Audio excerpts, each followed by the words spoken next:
আসসালামু আলাইকুম দেশবাসী, আমি আপনাদের ভাই সাইফুল। আজকের ভিডিওতে আমি বলবো, দেখেন আপনি একজন ইউটিউবার হন কিংবা কন্টেন্ট ক্রিয়েটর হন, তাদের জন্য আজকের ভিডিওটা। আপনি আপনার স্থান থেকে যদি সঠিক একজন ইউটিউবার বা সঠিক একজন কন্টেন্ট ক্রিয়েটর হতে পারেন, আপনার জন্য আমার স্থান থেকে আজকের পরামর্শটা অতি গুরুত্বপূর্ণ এবং অতি জরুরি। আপনি যদি একটু ভিডিওটি শেষ পর্যন্ত দেখেন, অবশ্যই একটি লাইক দিয়ে শেয়ার দিয়ে পাশে থাকবেন।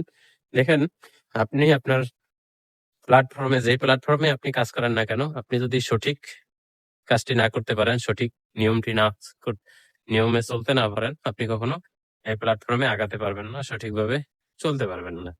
সঠিক পথে না চলতে পারলে আপনি সফলতা পাবেন না, কখনো পাবেন না।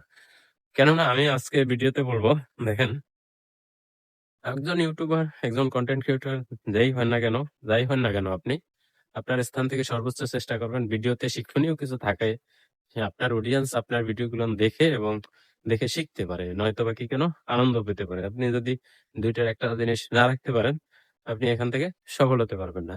দ্বিতীয় কথা হচ্ছে, আপনি কি শিখাবেন, যে বিষয়টা, আপনি যে থাম্বনেলটা, ক্যাপশনটা দিচ্ছেন, এই ক্যাপশনটায় আপনি শিক্ষণীয়, এমন কিছু শিক্ষণীয় রাখুন যেটা মানুষ সার্চ করে। আপনি ইউটিউবে ভিডিও দিচ্ছেন, ভিডিও দেওয়ার পরে আপনি যে ভিডিওটা দিচ্ছেন ওই ভিডিওটা মানুষ সার্চ করে কিনা, আপনার ভিডিওটা সার্চ করে দেখে কিনা, এটা একটু মাথায় রাখবেন।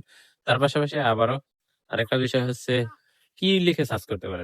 যেমন আমি এখানে ভিডিও তৈরি করতেছি আর আমি বলতেছি আপনাকে যে আমি একজন সঠিক ইউটিউবার হতে পারবো কিভাবে। মানুষ এটা ইউটিউবে দেখে, আগে প্রথমে যখন নতুন একটা চ্যানেল তৈরি করে, তখন কিন্তু মানুষ দেখে যে আমি কিভাবে একজন সফল ইউটিউবার হতে পারি, বা একজন ইউটিউবে সফল হওয়ার জন্য কি প্রয়োজন।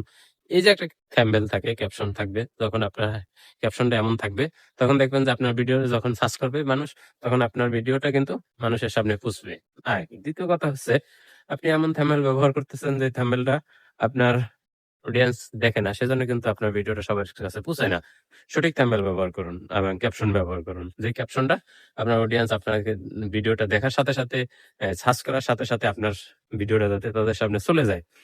তার পাশাপাশি একটু কথাগুলান যে বলবেন শুদ্ধভাবে, মানে সঠিক তথ্য দিবেন, কোনো ভুল তথ্য দিবেন না। যারা অনেকে অনেক তথ্য এই নিয়ে ভিডিও তৈরি করেন, দেখা যায় যে এমন তথ্য দিচ্ছেন যে এই তথ্যটা আপনার অডিয়েন্স আপনাকে গ্রহণ করে নাই। এমন তথ্য দিবেন না। অ্যান্ড তৃতীয়ত হচ্ছে, আপনি আ যে বুঝটা আপনি আপনার অডিয়েন্সকে দিচ্ছেন, এই বুঝটা সঠিকভাবে যদি আপনি দিয়ে তাকে বুঝাতে পারেন, সঠিকভাবে যদি বুঝিয়ে বলতে পারেন, আপনার অডিয়েন্স দেখবেন আপনার ভিডিওটা দেখবে এবং ভিডিওতে পর্যাপ্ত পরিমাণ ভিউ আসার সম্ভাবনা থাকবে। তো সবাই সবার স্থান থেকে যদি চেষ্টা করেন সুন্দর একটা প্ল্যাটফর্ম তৈরি করতে, সঠিক তথ্য দিয়ে একটি প্ল্যাটফর্ম তৈরি করা, তবে সম্ভব। কিন্তু সবাই যদি চেষ্টা না করে, তখন কখনো সম্ভব না। তো আজকের ভিডিও থেকে বেশি কিছু বলব না, ভিডিওটা বেশি দীর্ঘ করব না আপনাদের। একজন ইউটিউবার হিসাবে আমি বলব, সঠিক তথ্য প্রচার করুন, সঠিকভাবে মানুষের কাছে পৌঁছুন। অবশ্যই আপনি একজন সফল ইউটিউবার হতে পারবেন। তো সবাই ভালো থাকবেন, সুস্থ থাকবেন। আল্লাহ হাফেজ।